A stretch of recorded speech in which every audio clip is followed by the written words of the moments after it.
what I learned very quickly is you've got to pivot, and the pivots can look very differently. You could have a people pivot. And what I mean by that is you're gonna have people come and go in your organization, and some need to move on and some are painful to lose, but there's that pivot of people. And we found a practice pivot. Like, we're trying to find what does that fit. And over time, we've done a lot of work with some really amazing brands that are known for their customer service. And doing some research, we had found that customer service, customer experience is a $75 billion issue, and that comes from PwC. And when you dig deeper, the data supports that your customer experience is driven by your employee experience. 88% it states folks feel that your customer experience is driven by your employee experience. So then it's almost like a root cause analysis. When you dig a little bit deeper, how do you connect with your employees? When you connect with your employees, then they're going to connect with the customers. And there's the bottom line impact, a financial impact when you think of that. Welcome to Grow Think Tank. This is the one and only place where you will get insight from the founders and the CEOs of the fastest growing privately held companies. I am the host. My name is John Hammett. I help leaders and their teams navigate the defining moments of their growth. Are you ready to grow? When you think about leadership, do you think about heart? Do you think about vulnerability, authenticity? Hopefully you think about those things a lot, because today's world, leadership is not just about executing and getting the work done and getting results. Those come as a part of the heart that you put into it. Today, we're going to be talking about the heart of leadership and really looking at what you bring to this. Our guest today is John Hightower. He's the CEO of Arch and Tower. They were recently purchased by a bigger company. But when I think about heart and leadership, John really does have something that wants to share with you about what is necessary for you to lead a company and lead people so that they take care of your customers. Today, we unpack that through this episode on the podcast. Now, let me pause here for a second. If you haven't already downloaded the training about creating a team of A players, make sure you go ahead and do that now. It's a little bit of your time investment, I will tell you that, absolutely free. But in 30 minutes, you'll have insight around broken leadership models, around developing employees the right way, and around what real team alignment looks like. So all you have to do is go to johnhammett.com/training. Let's jump right into the interview with my good friend, John Hightower. John, how are you? I'm well doing today. I'm fantastic. Well, we're going to talk about some of the things that are interesting about being a CEO in this age of coronavirus and how you connect with people. But before we jump into that, we go way back. So I'm going to let you kind of tell our audience how far back it is that you remember. Gene, this just came full circle. I remember you laying out your vision of you exiting and capturing this big vision. And we were just talking. I'm trying to remember when that was, but it's been about a decade. And I'm just so impressed by your grit and excited to come full circle and have a conversation today. And I'm looking forward to learning from you, and hopefully we can provide some value to listeners. But we met back in Atlanta through our digital agency backgrounds, got to know each other deeper at a social club. And over that time, we just built this relationship, and you shared with me you were going to go out and really engage leaders. And I was intrigued by that. And honestly, I was probably jealous because I was like, he's doing his thing and he's really breathing life into people. And I admired that. And I think I was a bit scared to take that journey myself. And from there, that admiration turned into action. And I would say it was people like you that when I decided to step away and start my own thing, I reflected back on multiple conversations, and I was able to found a company with some good friends recently. And it came back to those breadcrumbs of influence. So thank you for being an influence to me back in those early days, and to see the success you've had. Congratulations, sir. Amazing job. And again, it's just an honor to be having a conversation with you in a very different environment and in a very different season. But I felt the connection come right back. I know it's been a while since we've spoke, but eager to connect again. I didn't pay you to say those words, John, but I appreciate it. The journey I had after losing everything and rebuilding something that was meaningful to me and others hasn't been easy. But it's what I wanted to do, and I'm not done yet. So I think there's still some more things to come. Yeah. And I really enjoy having conversations with people like you that are on the front lines, that are pushing boundaries in their own way. So I'm honored to have you here on the show. Well, Gene, thank you. Thank you for those kind words. And it's interesting as we're in this kind of 2020 year. I remember sitting at home at New Year's around New Year's, and I told my bride, I was like, babe, I want to go down to my basement and just think about what the next decade looks like. At that end of the next decade, at the end of 2030, what do I want to be as a man, professional, father, husband, all those things.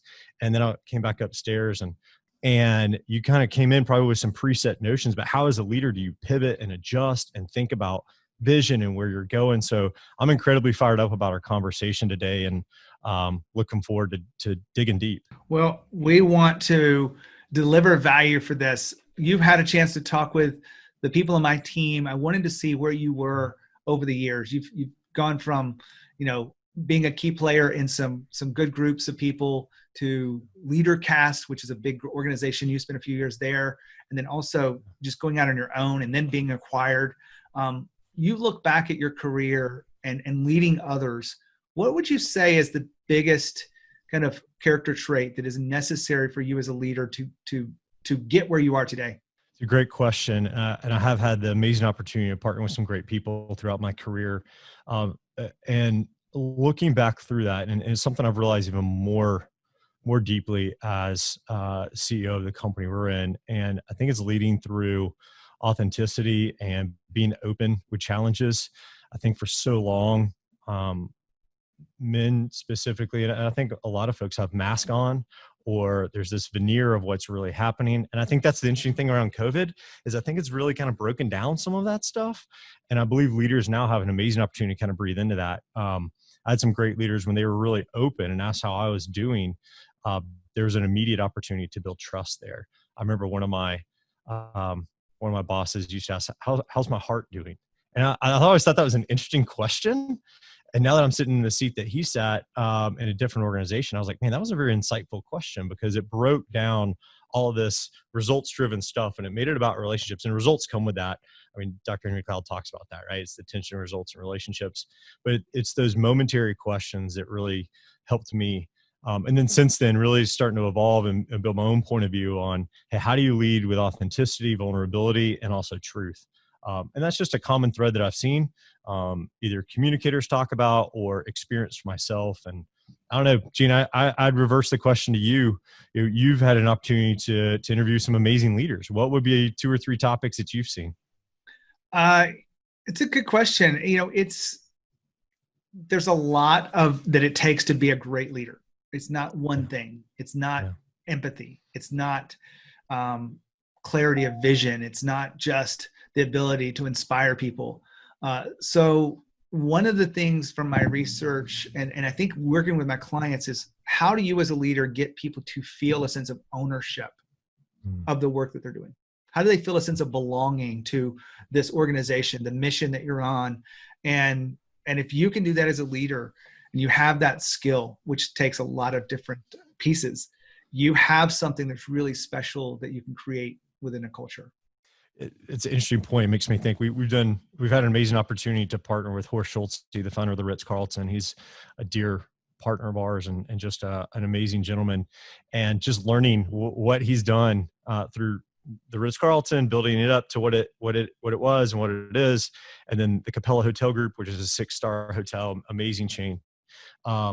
He talked about the rhythms of creating those moments and empowering your employees and empowering people in your organization. If you're a nonprofit listening to this podcast, like, how do you empower people to take that vision down into the departments they're in and even to those frontline conversations? It's very intriguing when you think about the rhythms of empowerment and rhythms of the business cycle. So I totally agree with you. It is not one thing. I believe it's like this cauldron or this mix of multiple things, and pulling in emotional quotient components, like you talked about, empathy, et cetera, systems to build that culture and build that leadership backbone in. I agree with you. There's not a silver bullet. It takes multiple angles around the business to really drive forward, for sure. Now, John just mentioned Horst Schulze. You may not know the name, but you probably know the brand. He is one of the co-founders of the Ritz-Carlton. Ritz-Carlton is known for excellence. We had an interview with him previously on the podcast that I refer back to quite a bit.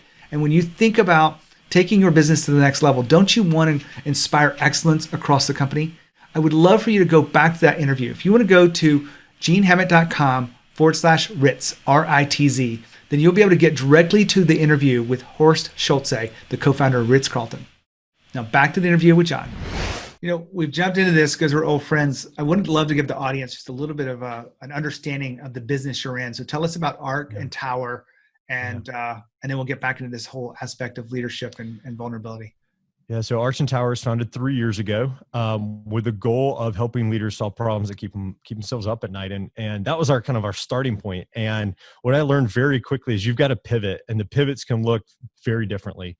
You could have a people pivot, and what I mean by that is you're gonna have people come and go in your organization, and some need to move on, and some are painful to lose. But there's that pivot of people, and we found a practice pivot. Like we were trying to find what is that fit, and over time, we've done a lot of work with some really amazing brands that are known for their customer service. And doing some research, we had found that customer service, customer experience is a $75 billion issue, and that comes from PwC.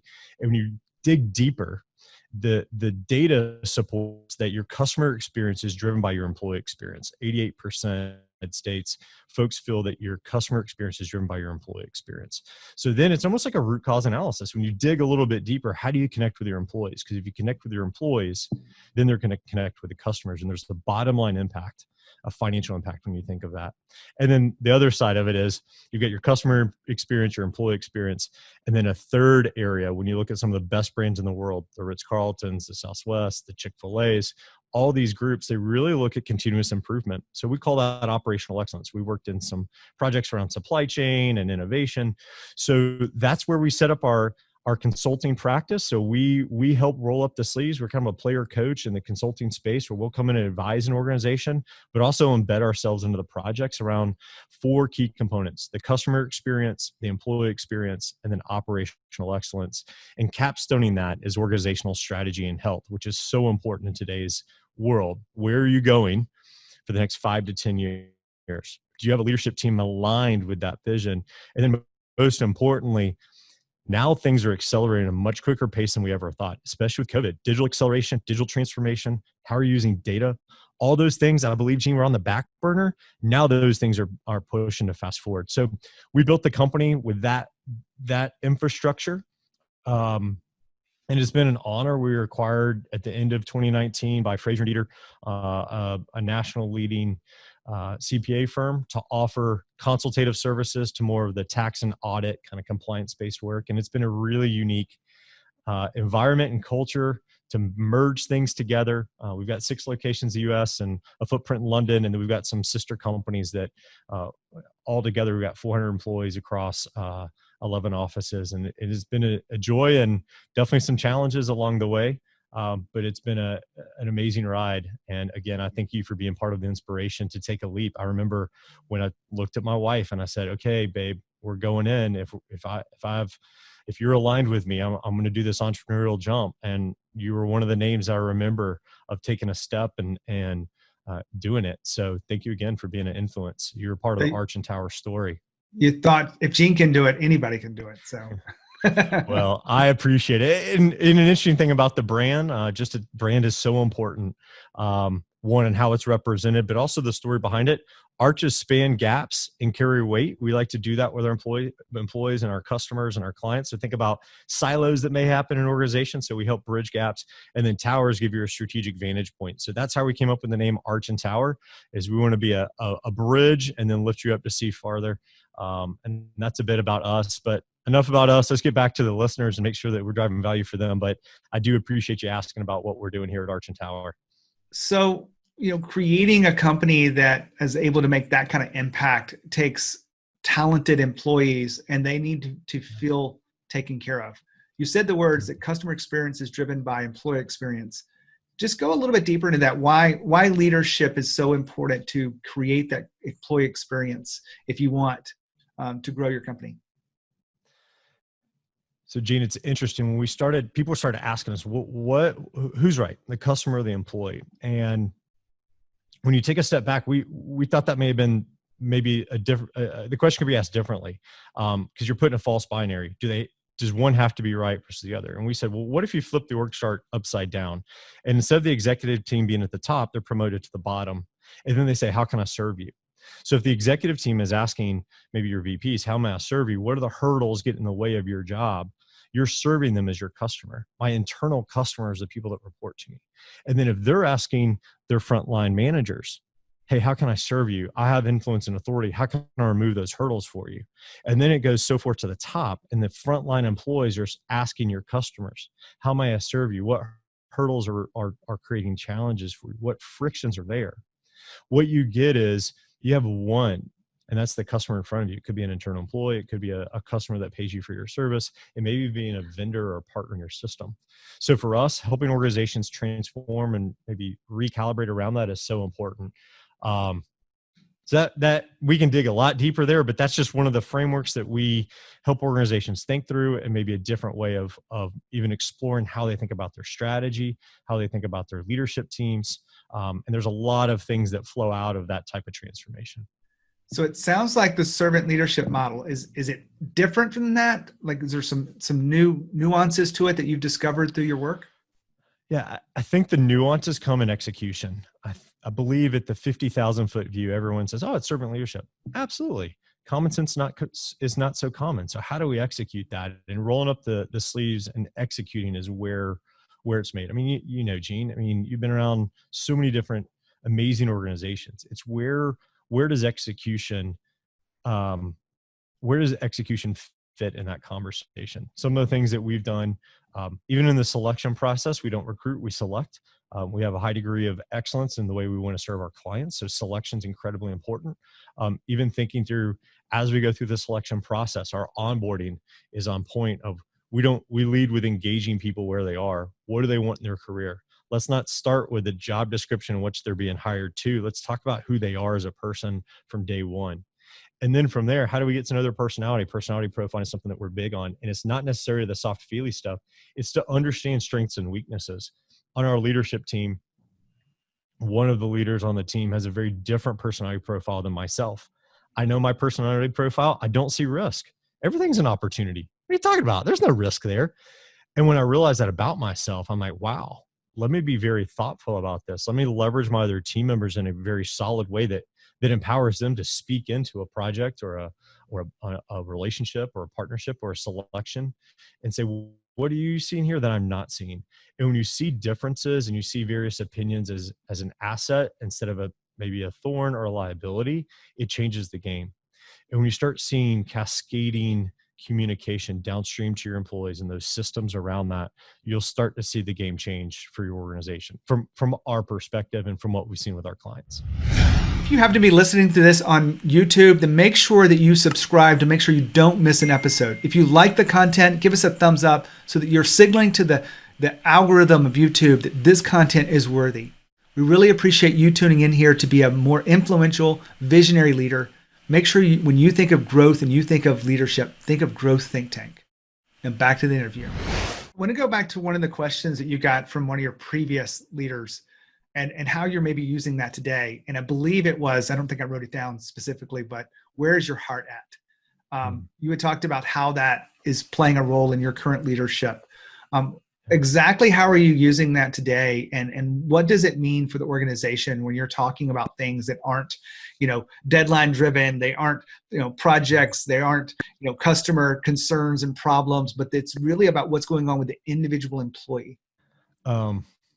So we have our Monday morning meetings with our leadership team, and just in the past month, we started the meeting, and I usually have a moment where we tie it back to a cultural point, a cultural standard that we have at Arts and Tower, and we've got a list that we reflect on rhythmically.